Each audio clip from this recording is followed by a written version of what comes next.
So, today we're going to be continuing reading about what Jesus did after his resurrection and before he went back to heaven.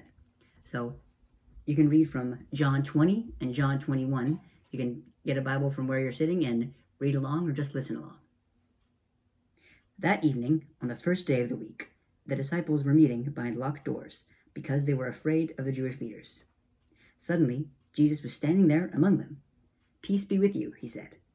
As he spoke, he held out his hands for them to see, and he showed them his side. They were filled with joy when they saw their Lord. He spoke to them again and said, "Peace be with you. As the Father has sent me, so I send you." Then he breathed on them and said to them, "Receive the Holy Spirit. If you forgive anyone's sins, they are forgiven. If you refuse to forgive them, they are unforgiven." All right, so I'm going to ask some questions, and you can respond to them later or yell them at the screen if you want. So, in this part, what did Jesus say to his disciples? What did he tell them about the Holy Spirit and what they could do? Here's another fun one. What did Jesus tell the disciples they had the power to do? You can read verse 23 for something really neat to think about. All right. One of the disciples, Thomas, was not with the others when Jesus came. They told him, "We have seen the Lord."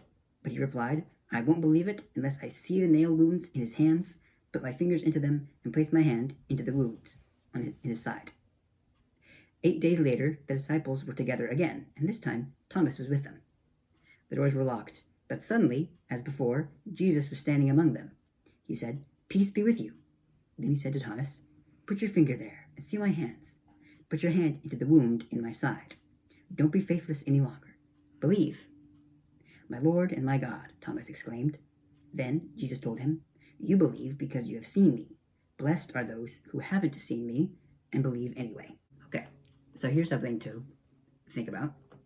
Why do you think Jesus makes sure to tell us that those who have not seen him but still believe are blessed?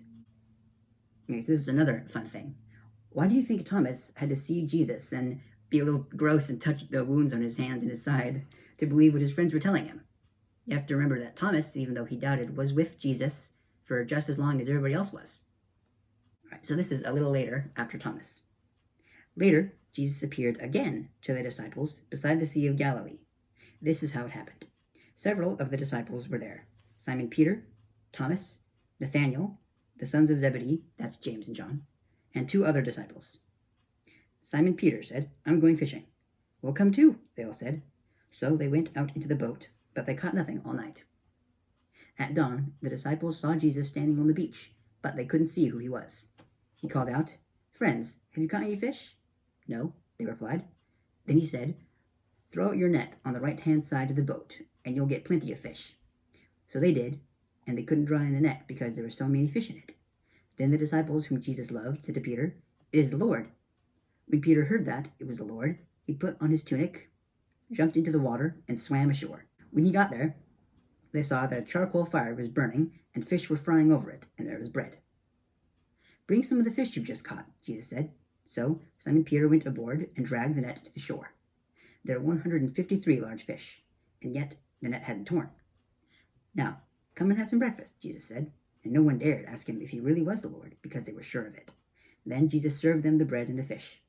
This was the 3rd time Jesus had appeared to his disciples since he had been raised from the dead. All right, so question time. What did Jesus serve for breakfast? What about this breakfast menu reminds you of another story of Jesus and his disciples?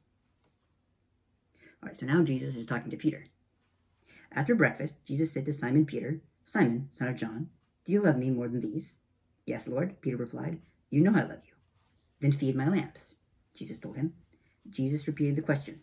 "Simon, son of John, do you love me?" "Yes, Lord," Peter said. "You know I love you." "Then take care of my sheep," Jesus said. Once more, Jesus asked, "Simon, son of John, do you love me?" Peter was sad that Jesus asked the question a 3rd time. He said, "Lord, you know everything. You know I love you." Jesus said, "Then feed my sheep." Then Jesus told him, "Follow me."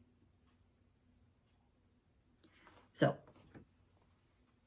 how many times did Jesus ask Peter if he loved him? Jesus asked Peter to do 3 things. So he said, "Feed my lambs." And that sounds a little weird. What Jesus is talking about is taken care of and making sure that people in the church are taught from the Bible and are taught how to do the right things.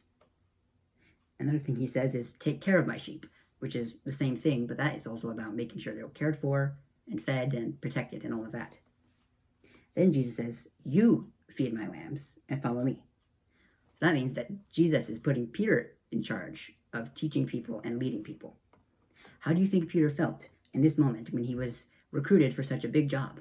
All right, that's it for this week. So we're preparing for you, and we're very excited to see you guys when everyone comes back. And remember that you can answer these questions and trade them in for tokens at our store later. Bye.